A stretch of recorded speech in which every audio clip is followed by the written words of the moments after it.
Hello and welcome to the latest Science for Sport podcast. I'm your host, Matt Solomon, and today I'm delighted to be joined by Simon Hartley. So Simon is a sports psychology consultant, and he's worked with a load of different teams, including Team GB, Fiji Rugby Sevens, and Bayer Leverkusen. His work predominantly focuses on motivation, so today it's great to welcome him onto the show to be able to discuss how you can motivate yourself and your athletes to achieve optimum performance. So without further ado, it's time to welcome Simon onto the show. So Simon, welcome to the Science of Sport podcast. It's a pleasure to have you here. Thank you very much. It's a pleasure to be here. Thank you for joining us. So can you give us a quick introduction as to who you are and what you've been up to until now? Sure, yeah. So my background is sports psychology, which I've been doing for almost 30 years now. It was a very, very young discipline when I first sort of emerged into the world of applied sports psychology. There weren't many of us in the UK, weren't many in the world actually at that time. And for the first probably 10 years or so, I worked exclusively in sport. But since then, I've branched out and I apply what I used to think of as sports psychology, which I've since learned is actually human psychology. Apply that to all sorts of disciplines. So in business, charities, healthcare, education, the military, all sorts of areas. Absolutely excellent. And we're here today to discuss motivation. So can you, before we get into all of the good bits of how to be super motivated and all that kind of stuff, can you give us a definition of what motivation is? Yeah, absolutely. I mean, I take things down to their simplest common denominator usually. So to me, I relate to a definition I saw when I was a student. It's the why of behaviour. It's the reasons why we do things, we don't do things. We do the things we maybe shouldn't do. We don't do the things we should do. You know, it's all of the reasoning that sits behind that really, which describes motivation. But beyond definitions, I always think it's useful to know what it looks like, what it feels like, what it sounds like when you're hearing it from others. So actually, one of the things that I do when I'm talking about motivation with practitioners often is to ask them to reflect on what does it look like when your athletes are motivated or not. How do you know the difference when it's right in front of you? How do you know the person that's really motivated and the person that probably isn't quite today? How do you see those fluctuations over time? Because it's interesting that when you get to know people, the signs of motivation that you see aren't the same in everyone. You know, the classic chest beating, shouting, fist waving, that doesn't usually accurately describe motivation for most people. I've seen lots of people do the fist waving and the shouting and the chest beating, but actually they didn't actually show signs of motivation when we got down to the brass tacks and started to understand what it really looked like, and also what it looks like when it shows up in us, because that can be different too. And so that's where I think the real useful information is about motivation, and it's not necessarily something you can wrap up in a definition. I think it's a really interesting insight. And then when we look a little bit more into detail in there, what different types of motivation are there? What are the options available to us? So obviously you can rock up on Monday morning and be like, I'm hugely motivated because I'm going to get paid loads of money or whatever. But that's very different to I'm not getting paid and I'm still going to give my best. So what are the types of motivation which are available to either athletes or coaches? So when I've looked at what motivates people, what motivates us as human beings, I start with some very simple questions. So one of the questions that I have asked thousands of times now in all sorts of organisations. So I've asked this to elite athletes. I've also asked it to people involved in high-level sport, you know, on the fringes and support folk. I've asked it in businesses. I've asked it to the lowest paid workers as well as the CEOs, so minimum wage workers, people that, you know, clean the place or make coffees or whatever they do. I've asked the same question, which is not why do you come to work, because we'll probably get stuck on the headline answer if we ask that question, which is, duh, I need to get paid.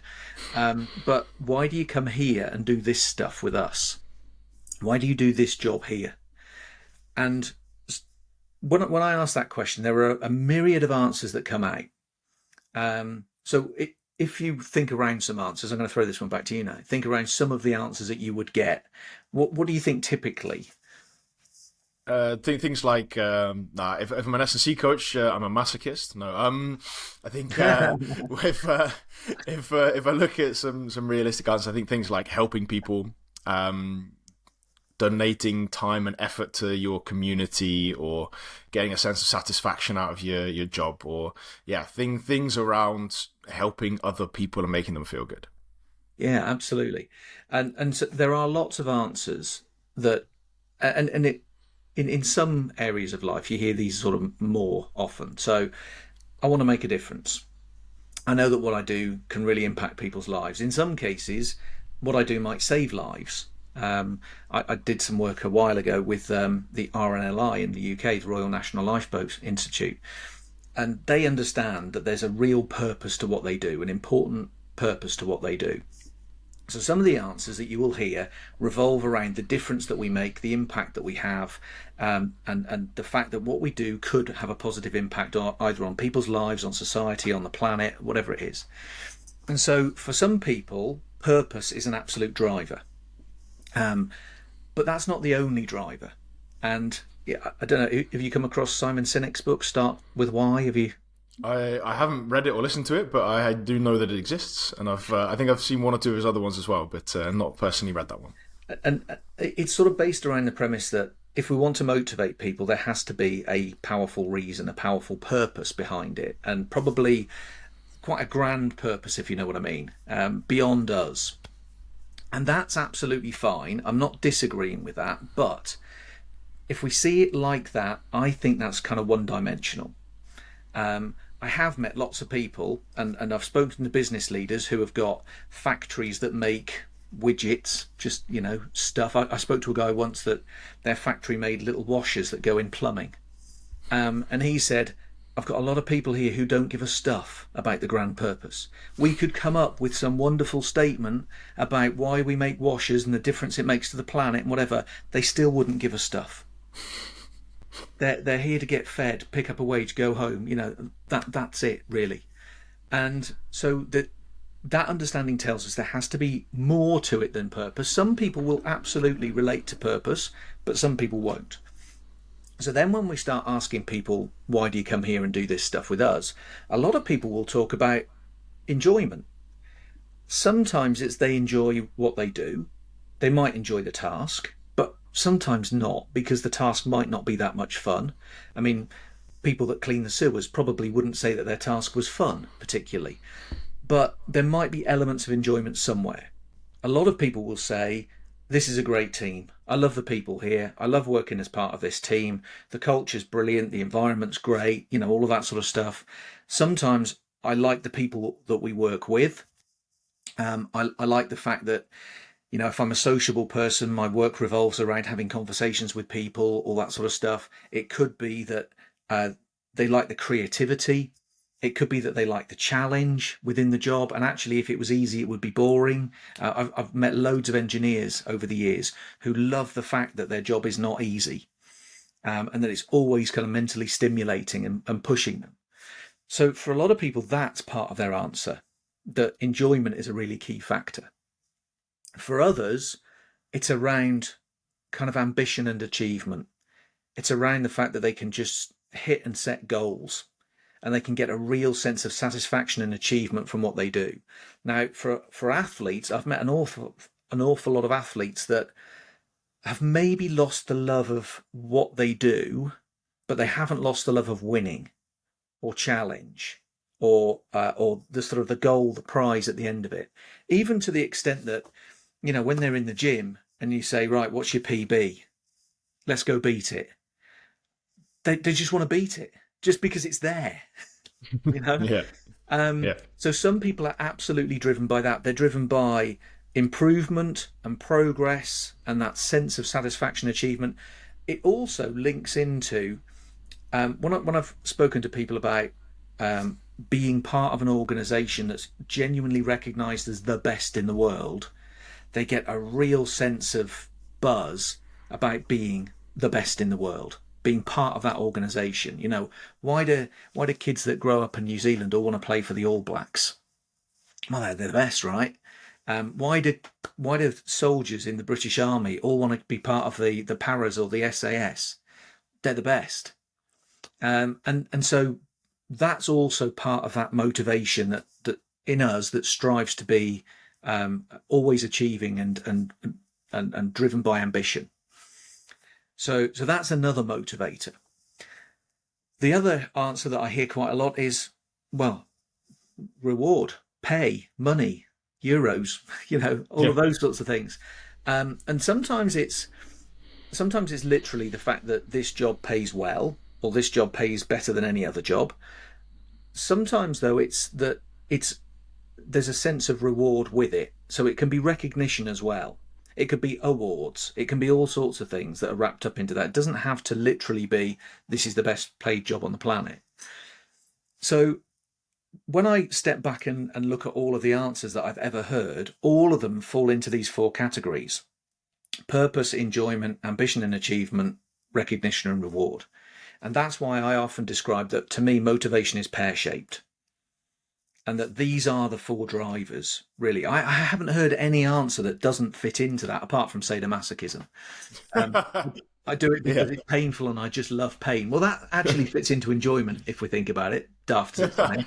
Potentially. But can you explain the pear-shaped analogy for us? So obviously, that's a pear-shape, but what does that mean to you? So it means that actually we've got a framework to understand our own motivation and other people's. Because we could use it as a way of almost profiling what motivates people. Are they primarily purpose driven? Are they enjoyment driven? Are they ambition and achievement driven? Are they reward driven? And if we can get a handle on individuals and what primarily motivates them, because the truth is, it's a bit like personality profiling.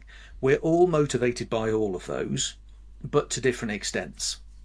So you might be more ambition orientated. I might be more enjoyment orientated. We still all, all 4 of those drivers work within us, but we've got one that's a primary and a dominant one that's probably secondary and a tertiary and a weaker one. And therefore, if we understand the individuals that we're working with, we can start to plug into those. And rather than, one of the mistakes leaders make often is they assume that everybody's motivated the same way that they are. So if they're massively ambition orientated, they assume that everybody else would be as well. If they're just driven to be the best, they'll assume that everybody else would be orientated that way. And so that's almost like the drum that they bang. And they get really frustrated when not everybody else is in rhythm with that drum. We might have some people who are purpose orientated and actually ambition, it's important, but not as important. So we can lose most people if we're not careful. If we understand how each individual is orientated, now we can plug into that and we can start to use that to sort of, everybody's self-motivated, but as leaders and practitioners, we can plug into that and start to find something that they relate to. So I'm interrupting Simon very rudely and very quickly to make sure that you're aware of the Science Sport Coach Academy. Now, Coach Academy is an overgrowing library of sports science courses which are broken down into bite-sized chunks. That means you can fit them in and around your busy coaching schedule. So if you're enjoying today's podcast and you want to get your hands on some more great sports science information, when we're finished, hit the link in the show notes so you can get into the Coach Academy completely for free for the next 7 days. So remember to hit that link when we're finished. And back to Simon. I think there's some really interesting insights and some really interesting advice as well. And when it comes to athletes, obviously you have some athletes you're like, okay, that person is just in the training ground every day doing more and extra, and they're super motivated. So what do you think then separates, let's say, the top elite end of athletes with sub-elite athletes when it comes to motivation? Are they just more motivated, or are there other things at play there? It's probably that whatever it is that's driving them is present on a regular basis.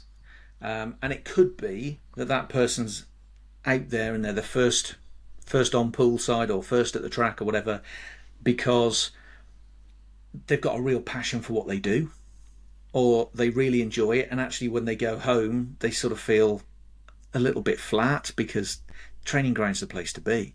That's where I get my buzz. I want to push myself, and if it's not a training session, I'll go and do one anyway. Yeah.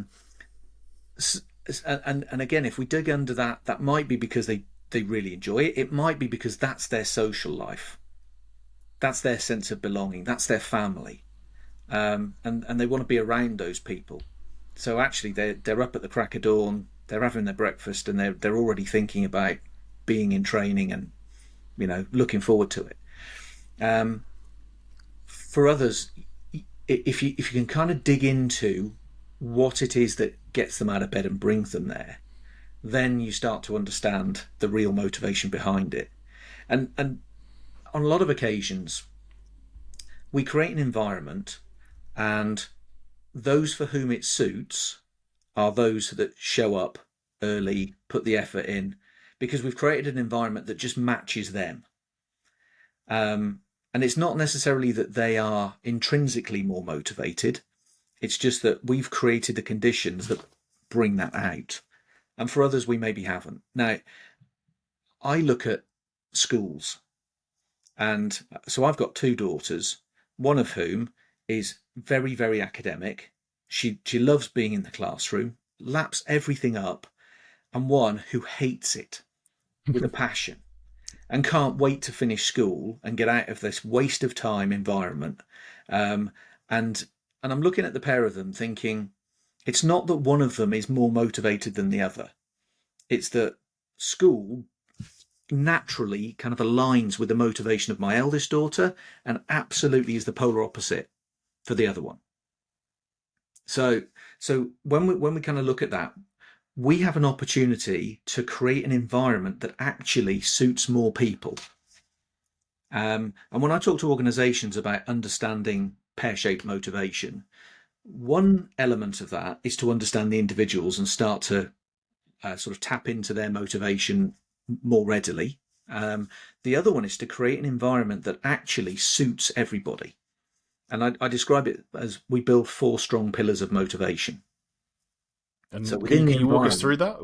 Because this sounds great, right? But I want to go into my coaching session later today, and I'm like, right, okay, well, let's create an environment for everyone. But that's not very easy, right? If I look at I don't know, I have 15 people in a room later, and I know for a fact that some of them are driven by the numbers that we're going to produce, and some of them just want to get in and get out, and some of them are doing it for the social side, and some of them really can't be bothered. So how do we do that for everyone? That's tricky. Absolutely. Well, this is not a magic wand, because fundamentally, if people don't really want to be there, if it's the wrong place for them, we're not going to solve that problem. But we could ask, well, for those who are really purpose driven, what have we got here? What have we got in this environment that talks to them about why we do what we do? Because sport, on one level, is absolutely absurd.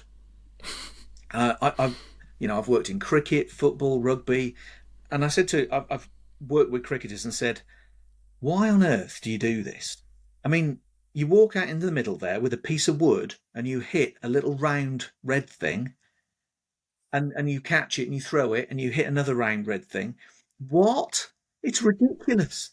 Rugby players, you're running around with a bag of air and you put it over a white line. It's absurd. What are we doing? You're kicking a bag of air around a field. What?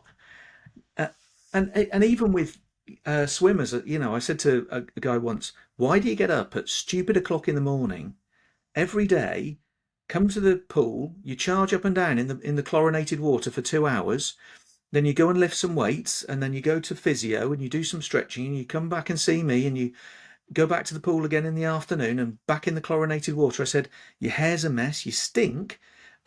What's it all for? Because quite frankly, it's ridiculous. So what if you swim quicker than someone else? Big deal. No, neither of you are drowning. So why does it matter that you swim quicker than they do? And the reason I ask that question is to get them to go, why do I do it? How many people have quit sport under your tutelage? That's pointless. There's a huge junk pile of athletes who have all quit sport because they end up concluding that bring in Simon to get rid of the dead red. Completely pointless. Yeah. Sorry, but carry on. Sorry. But you asked the question. Yeah, the reason is actually, if we don't understand that, we go through the motions. And we're so focused on what we do, we don't consider why we do it. And motivation comes from the why, understanding the why. Now, for some people, the answer is because of the prize at the end of it. Okay, great. So why is the prize important? Why does winning a gold medal matter? And so the athlete I was talking to, who's the swimmer, we're actually standing in a throwing cage having this discussion in an indoor training area. And he said, it's to win the gold medal. I said, is it? He said, yeah.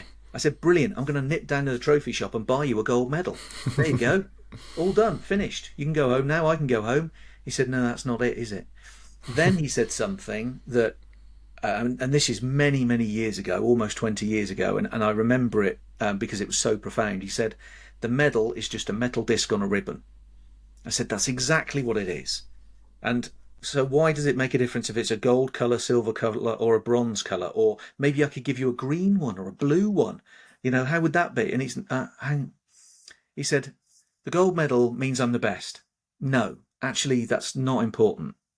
He said, the whole point here is that I'm trying to achieve my potential. He said, if I win, and it's because I'm racing 8-year-olds today, it means nothing.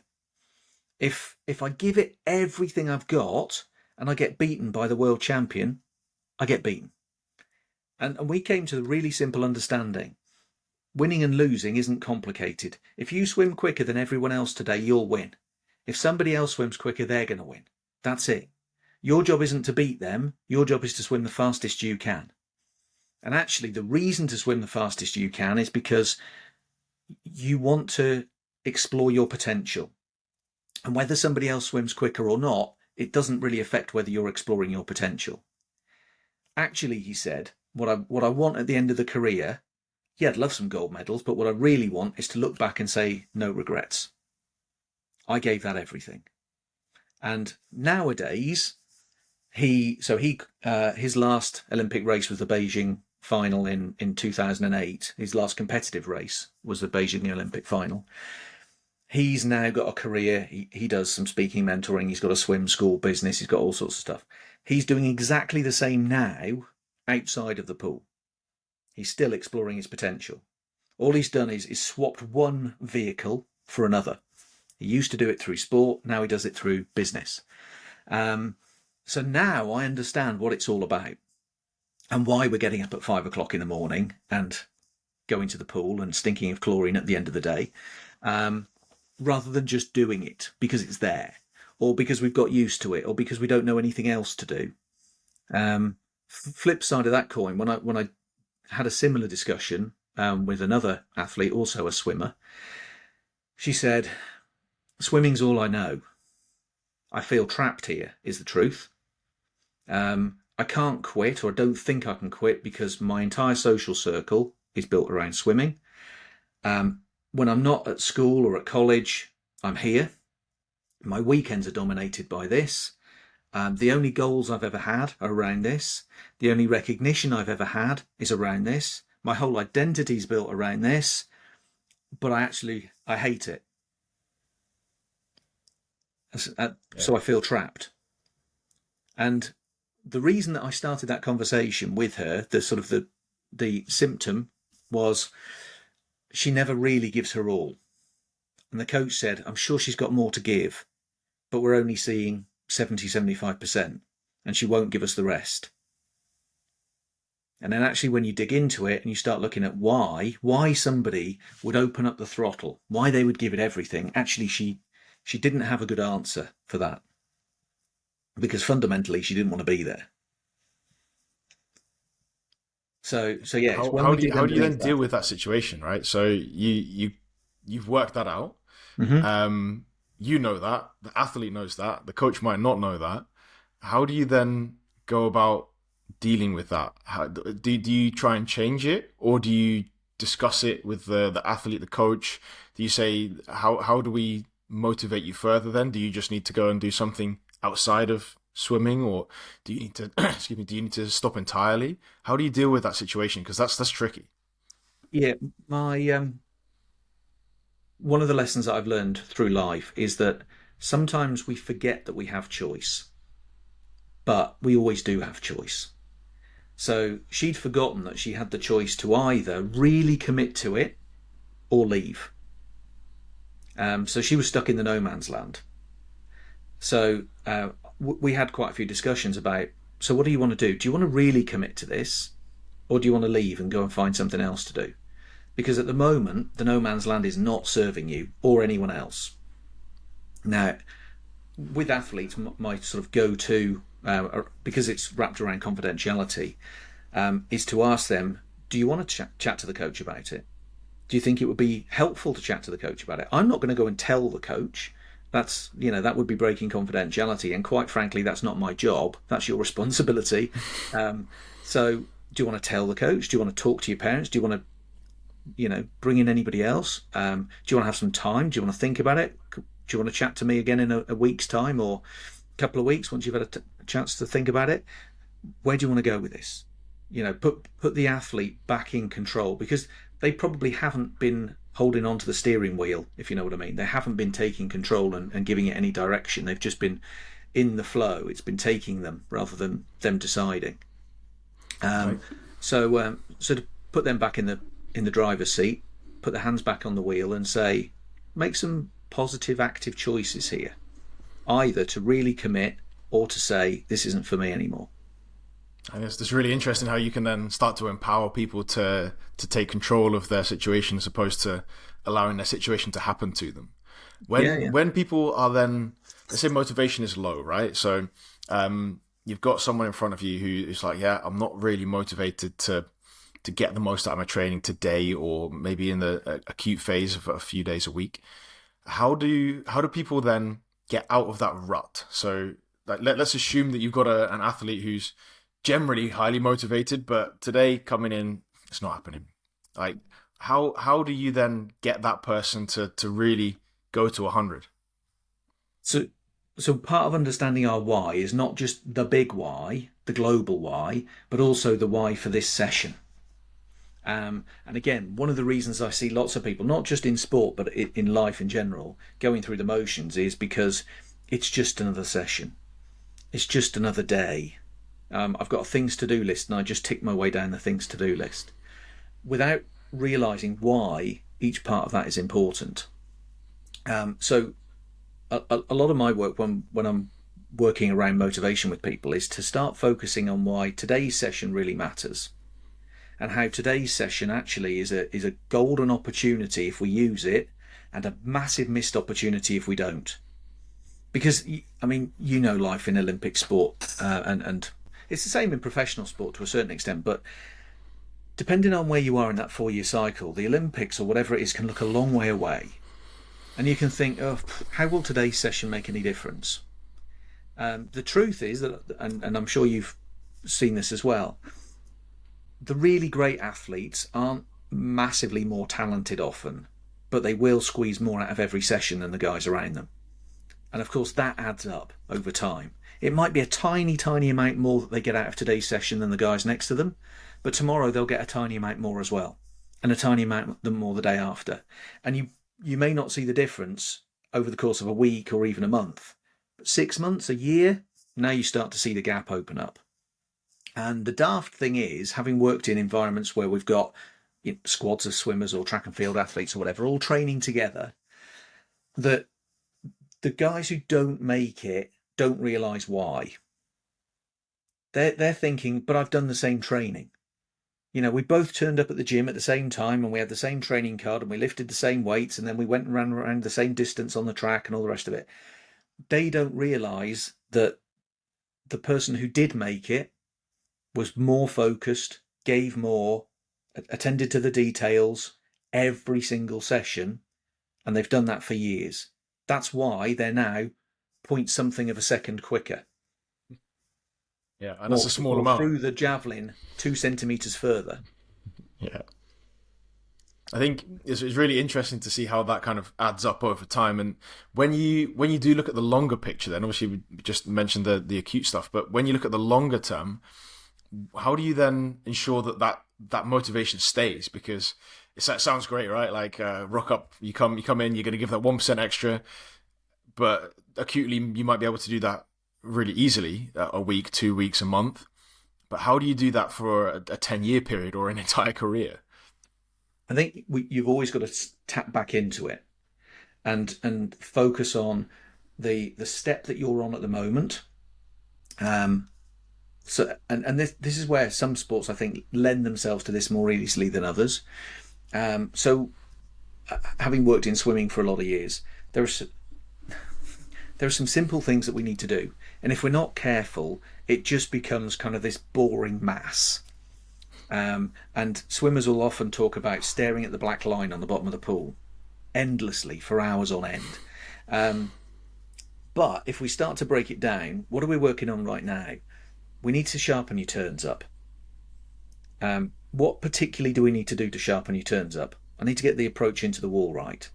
Okay, so let's really work today on getting that approach into the wall right.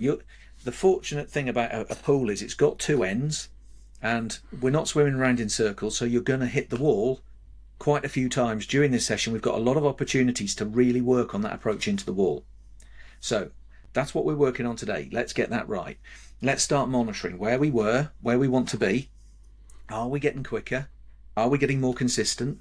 Let's get the videos on it. Let's have a look and put some real focus on that so that we spotlight that. Now, we might work on that for weeks, and then we'll say, okay, how good is it now? That's sort of in shape. Where do we need to focus on next?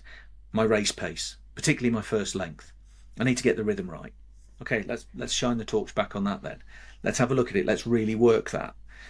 We'll monitor your turns to make sure they're not slipping, but let's put the focus on that now. And therefore everything's purposeful. So one of the phrases that I often use in elite sport environments is practice with purpose. Let's understand what we're trying to work on, where we were, where we want to be. Are we making progress? And if we haven't got that, we're in trouble, because then we're going to start slipping into going through the motions.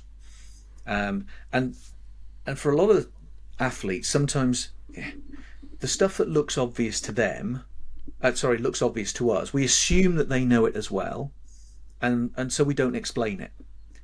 I was out in Oregon a couple of weeks ago with the Fiji Rugby Sevens team. There are some simple things that we need to do around recovery, but they weren't doing them. They weren't really engaging in ice bathing. And it's not complex stuff, because in a tournament, all we've got is the bare basics in terms of equipment and everything else. So yes, they can jump into some wheelie bins full of very, very cold water.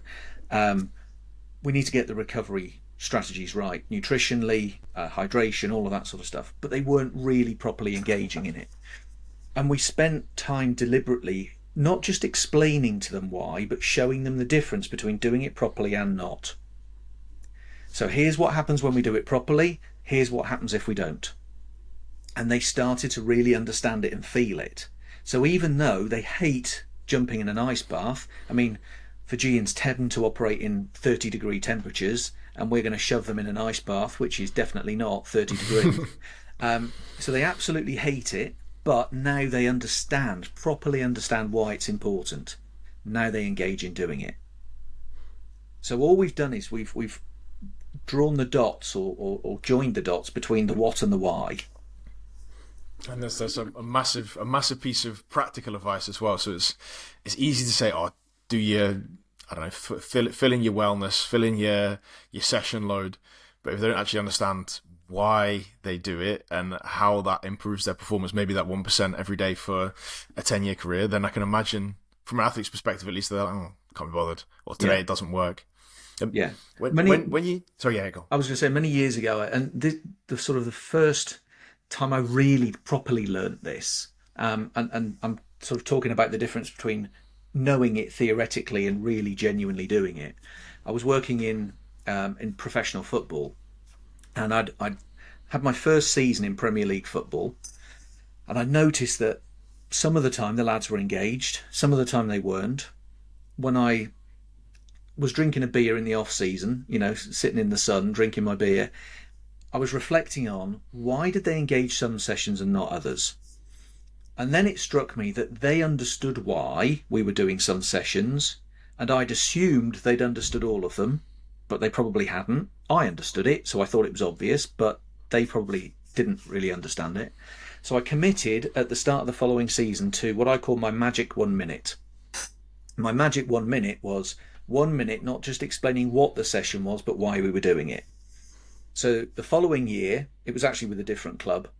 Following year, we started a session, and I said to the guys, last season, the last 5 minutes of our game cost us X number of goals, which we conceded in the last 5 minutes, and therefore instead of winning a game we drew it, or instead of drawing it we lost it. This is what it meant in terms of points on the league table. This is what it meant in terms of positions on the league table. So instead of finishing there on the league table, you finish down there. And that's just because of the last 5 minutes, and it's all about focus. So today's session is to help us focus and make sure that we're good in the last 5 minutes of the game. Does everybody think that's worth doing? Lots of nodding. Yeah, absolutely. So you're going to give it everything, yeah? Brilliant. Off we go then. Now, the previous season, I noticed that I was having to inject a lot of energy to make sure that we kept the standards and the energy and everything else. So I was kicking arse, basically, kicking the boys in the backside to say, come on, work harder, do more, focus more. When I got the magic 1 minute in place, I did none. The players did it with each other. So there was one lad during this session that we talked about focusing on the last 5 minutes of the game. One lad who was messing about. The other players turned around and said, "Oi, excuse me." Not quite as polite as that. Do you mind? We don't want to lose goals in the last 5 minutes. Would you please get your arse in gear? And I wasn't doing any of the butt kicking anymore.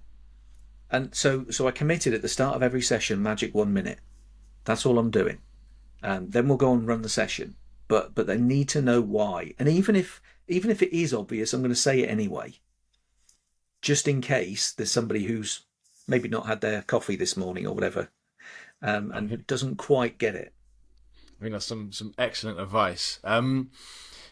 Before we wrap up, because I'm conscious that we've had a really good but albeit longer than planned conversation. I don't want to steal your entire day, although I'd love to.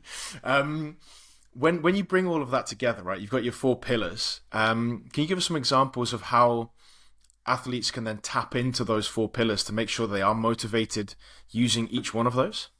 Yeah, so it's about making sure they're present within our environment, so that whatever does motivate us, we can link into it. So an understanding that what we do is important, that there's a reason why we carry a little bag of air and put it over a white line. So last night I delivered a session with the at Headingley Stadium. It was a fundraiser for the Leeds Rhinos Foundation. They talk a lot at Leeds Rhinos about making a difference through the power of sport, changing people's lives through sport. So yeah, putting a bag over a white line, great. We might even pick up trophies, fantastic. Why do we bother doing it? Because when we do it well, there's an opportunity to change lives and really impact our communities. So they've got their purpose. We've also got to make sure it's an enjoyable place to be. We've got a great team, which usually means making sure we've got great team players, not a bunch of a-holes. And we've got good leadership within that team, and that we understand that as well as doing something well, we also need to have fun doing it. So standards are important, but we also need to have a laugh. I mean, it's one of those things I learned by spending time with Fijian Sevens players. If they're not laughing and having fun, they are not going to perform. And it's not just true of Fijian Sevens players. We need to enjoy what we do. It can be serious fun, if you know what I mean. Serious and fun in combination. That we need to, if we want a sense of achievement, it's not just hitting the goal, it's recognising our progress. A lot of people hit goal after goal after goal and don't really appreciate the fact that they're making any progress. You know, they hit the goal, they forget about it, and then move on to the next one. They don't really feel any sense of achievement from it. So celebrating success is important as part of that. And the recognition and reward doesn't have to be pounds, shillings and pence or whatever. It can be all sorts of daft little things. With the Fiji rugby guys, we set them off with a challenge, and really it meant they had to pull out all the stops for 2 days and really push themselves. And the prize at the end of it, so we put them into teams, the prize for the winning team was pizzas and beer. And they pulled out all the stops for pizzas and beer. In their world, that's a big prize. So it doesn't have to be anything massive, but even just the making sure we really recognise when people are pulling out the stops, when we see good stuff, and it doesn't have to be a massive public show. It can just be an arm around somebody's shoulder or a little fist bump and saying, that was a great session. I noticed that you went deep there. I noticed you could have given up and you chose not to. Fair play to you. Even stuff like that builds recognition and reward into the environment. So it's simple stuff. It doesn't have to be overly complex, but it's making sure consistently it's all there. Absolutely excellent. So Simon, massive thanks for your time, effort and wisdom today. I really appreciate it. So where can people find a little bit more about you and what you're up to? Come find me on LinkedIn. I'd be delighted to connect with anybody on LinkedIn. I am World Class Simon on X, I think it's called now, not Twitter. So come find me on there. We've got a YouTube channel as well, at Simon Hartley YouTube channel. Drop me a line, connect. I'd be delighted to pick up a conversation.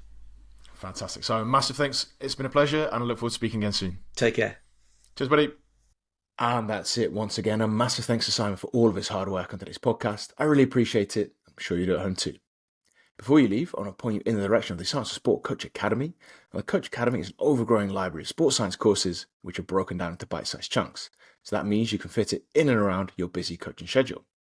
So if you've enjoyed today's podcast and you want to get your hands on some more great sports science information, you can get into the Coach Academy completely for free using the link in just a few seconds' time. So hit that link in the show notes when we're finished here. And of course, if you have enjoyed today's podcast, it'd be fantastic if you could recommend us to a coach, a colleague, an athlete, or a friend. That means that we can keep bringing the best possible guests and the best possible content. And that's it. Once again, a massive thanks from me. I'm Matt Solomon for Science of Sport, and I'll speak to you next week.